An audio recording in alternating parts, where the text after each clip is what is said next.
আজি আপোনালোকক শুনাবলৈ লৈছোঁ 90s এটা খুব ধুনীয়া ষ্টৰী।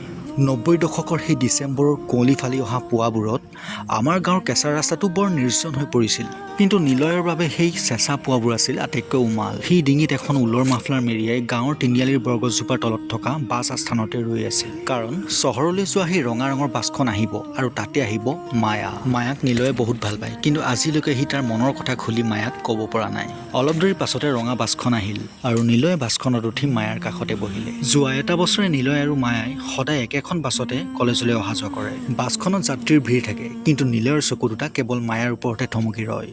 কেতিয়াবা বাছৰ জোকাৰণিত দুয়োৰে চকুৱে চকুৱেও পৰে। নিলয়ে সদায় ভাবে আজি বাছৰ পৰা নামি মায়াক মনৰ কথাটো ক'ম। কিন্তু বাছৰ পৰা নামি যেতিয়াই মায়া তাৰ কাষেৰে পাৰ হৈ যায় সি একো ক'ব নোৱাৰে। এতিয়া সি মায়াক বুজায় কেনেকৈ যে সি মায়াক প্ৰথম দেখা দিনাৰ পৰাই বহুত ভাল পায়। এদিন নিলয়ে ভাবিলে এইদৰে আৰু নোৱাৰি। সি গোটেই ৰাতি সাৰে থাকি বুকুৰ সমস্ত উশাহ থোপ খুৱাই মায়ালৈ এখন চিঠি লিখিলে। মৰমৰ মায়া মৰম ল'বা বুলি সি তাৰ সমস্ত ভালপোৱা চিঠিখনত উজাৰি দিলে। পাছদিনা পুৱা নিলয়হঁতৰ গাঁওখন কুঁৱলীয়ে আৱৰি ৰাখিছিল। অলপ সময়ৰ পাছতে বাছখনো আহি তিনিআলি পালেহি। মায়া আজি বাছখনৰ খিৰিকীৰ কাষতে বহি আহিছিল।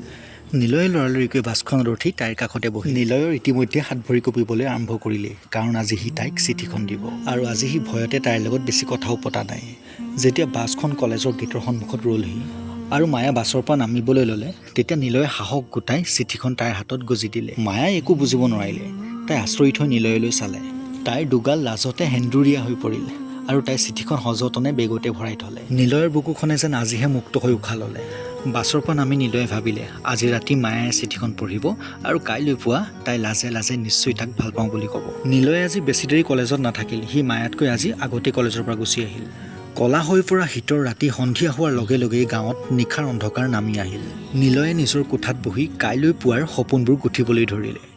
কাইলৈ বাৰু সি মায়াৰ চকুলৈ কেনেকৈ চাব, মায়াই বাৰু তালৈ লাজ কৰিব নেকি, এইবোৰে ভাবি ভাবি সি শুই আছিল। ঠিক তেনেতে নিলয়ে শুনা পালে ঘৰৰ বাহিৰত কোনোবাই চিঞৰ বাখৰ কৰিছে। চিঞৰ বাখৰ শুনি নিলয়ে লৰালৰিকৈ কোঠাৰ পৰা ওলাই আহিল। চোতালত গাঁৱৰ 10-12জনমান মানুহ গোট খাইছে। সকলোৰে মুখবোৰ হেতা পৰি গৈছে। নিলয়ৰ দেউতাকে কপা কপা মাতেৰে ক'লে, সৰ্বনাশ হ'ল অ'। আমাৰ গাঁৱৰ মানুহ অহা সন্ধিয়াৰ সেই ৰঙা বাছখন নিয়ন্ত্ৰণ হেৰুৱাই খাৱৈত পৰিল। কথাষাৰ শুনি নিলয়ৰ বুকুখন ধককৈ উঠিল। সি কপা কপা মাতেৰে সুধিলে, কি হ'ল দেউতা? দেউতাকে ক'লে, বাছখন একেবাৰে চুৰমাৰ হৈ গ'ল বোপাই। আমাৰ সেইখন গাঁৱৰ মায়াজনীও সেইখন বাছতে আছিল। কথাষাৰ শুনা মাত্ৰকে নিলয় অৱশ হৈ গ'ল। তাৰ মুখৰ আগত যেন গোটেই পৃথিৱীখন ঘূৰিবলৈ ধৰিলে। সি মুখেৰে এটাও শব্দ ক'ব নোৱাৰা হ'ল। সি কেৱল শিল পৰা কোপৰ দৰে চোতালতে ৰৈ থাকিল। নিলয়ৰ বাৰে বাৰে এটা কথাই মনলৈ আহিল, সি আজি কিয় কলেজৰ পৰা সোনকালে গুচি আহিল? সি এতিয়া মায়াৰ অবিহনে কেনেকৈ জীয়াই থাকিব?